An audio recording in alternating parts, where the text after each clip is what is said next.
My name's Brenda Davis, and I'm a registered dietitian. I live in Kelowna, British Columbia, which is about 4 hours east of Vancouver. And I have been a dietitian for about 35 years, and I have been a vegan for about 30 years. I think that my work has been really pioneering work in vegan and vegetarian nutrition over the course of my career. And I began my career as a public health nutritionist teaching, the traditional food guide with the, meat and dairy and as food groups and so forth. And so 30 years ago, when I decided to make this switch to more of a plant-based diet, I was a little bit worried that I might be ousted from my profession because I didn't even know if there were other real live vegetarian dietitians on the planet. I had never met one. So it really was in a time when this was a little bit of a novel thing to do. And the change I've seen over 30 years of doing this is so encouraging. There was a time when I would have hardly believed that we would be at where we're at today. But it's wonderful to see. And I think in North America, the transition has been a little more rapid than in Europe. Where vegan diets especially are concerned. But my area of, sort of expertise is, of course, in vegetarian and vegan nutrition. And so I just finished my 10th book, so have written fairly extensively and have also been involved in a little bit of research on diabetes, and this is specifically in the Marshall Islands. So right now I'm in private practice. Most of what I do is writing and speaking and doing lifestyle interventions in various places. And that's, really my passion. I'm very happy that when I decided to make this switch over to a plant-based diet, that I didn't leave my profession because I was a little bit nervous about how my fellow colleagues would react. And probably rightly so in the early days, this was something a little bit new to them.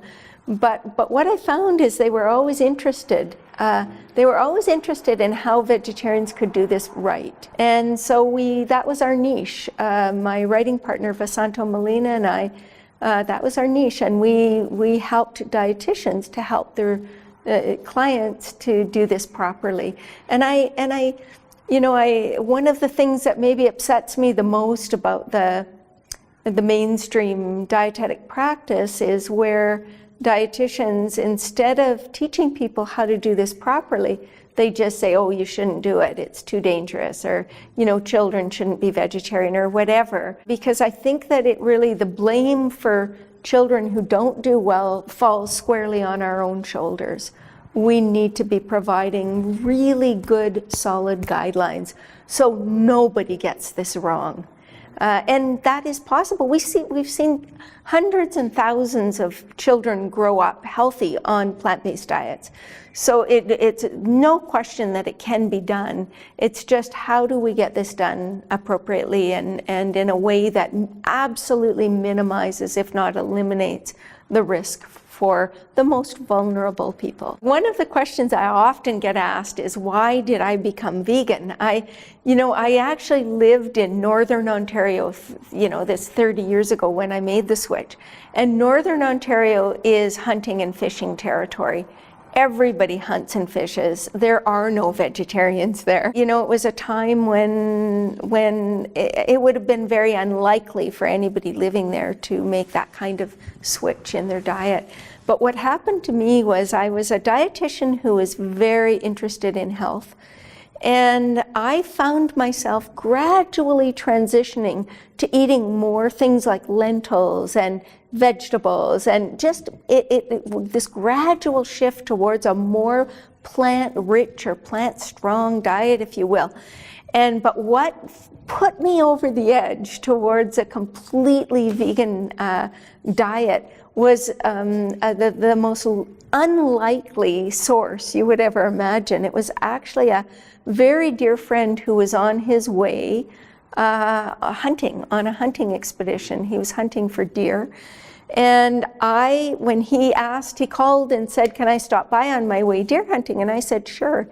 But I had a big heart for animals, and I was very disturbed that he was going to be going and shooting another innocent animal.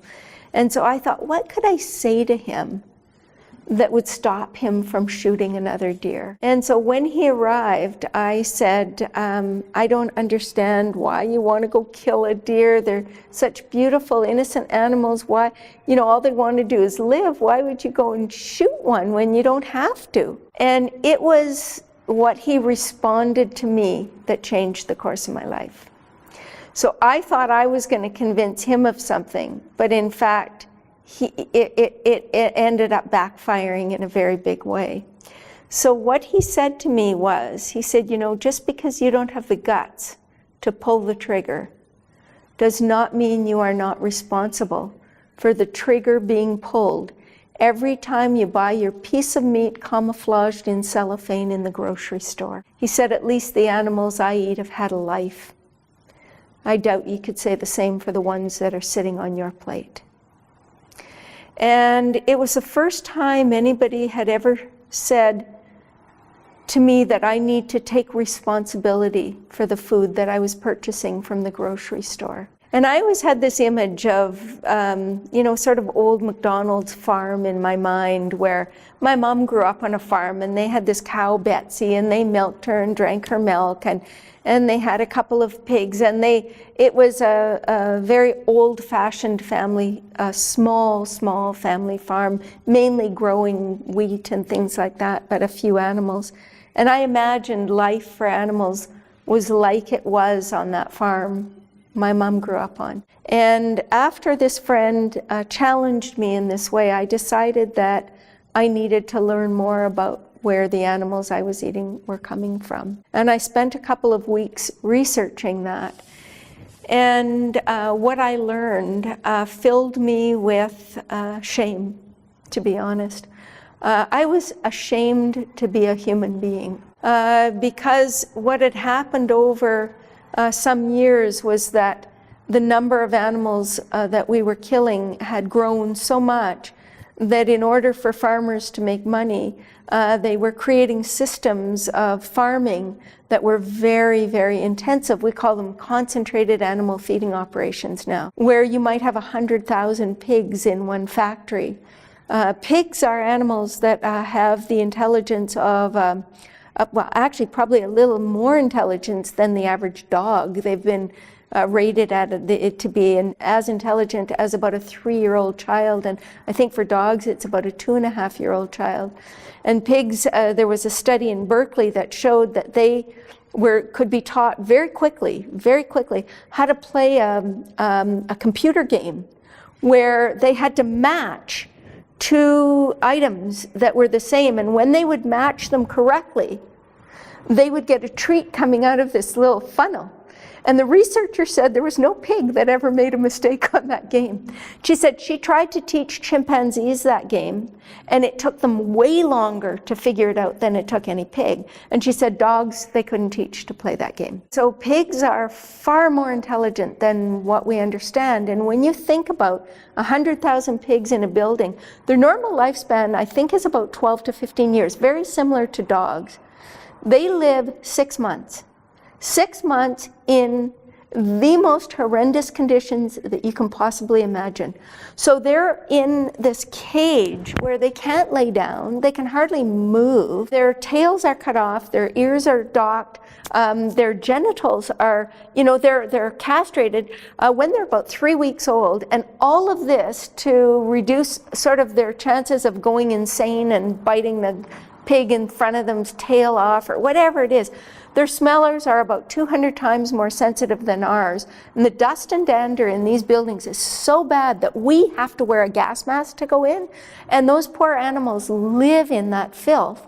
And these are not filthy animals. They're actually very clean animals. And we've got this kind of nightmare of a 6-month life for these very sentient, very intelligent beings. And then we, you know, the first time they ever see daylight is when they get taken by truck to a slaughterhouse. And the slaughterhouse, we're trying to be so efficient with line speeds that it's estimated that 10 to 30% of these animals are inadequately stunned and boiled alive. Now, would we ever do that to our dog? I don't think so. So why are we justified in doing that to an animal that's every bit as intelligent, every bit as sensitive? There is no justification. And so we're slaughtering 70 billion animals on this planet a year. And our population is just growing. The demand for meat is growing in developing nations. It's a system that makes absolutely, to me, it's a system that is ethically unjustifiable. And so I got to a point in my life where I said, I don't want to contribute to that kind of pain, suffering, and death when I don't have to. And we don't have to. Not only do we not have to be putting animals through this kind of misery, it's actually, we're harming the planet in the process, because raising these animals for food is so ecologically destructive, and we're harming our own health, because many of the diseases from which we're perishing are induced by eating too much of this high-fat animal product. So it's a you know, a lose-lose-lose proposition to be farming animals in this way and to be consuming them. To me, I think as thinking human beings, we should have enough intelligence to be able to come up with a system of producing food that doesn't cause such pain and suffering in other creatures, and actually is ecologically sustainable for this ever-expanding human population. And so I don't care if people say, well, it tastes good, well, it's this, it's that, it's got lots of protein, whatever it is. We should be intelligent enough to figure out another way, even if that way is, as we're going to be hearing about later at this conference, figuring out how to culture meat, or how to make a burger that tastes like meat. We need to have the technology to figure out things so that people that want that taste maybe can get that taste without causing the kind of destruction that we're causing.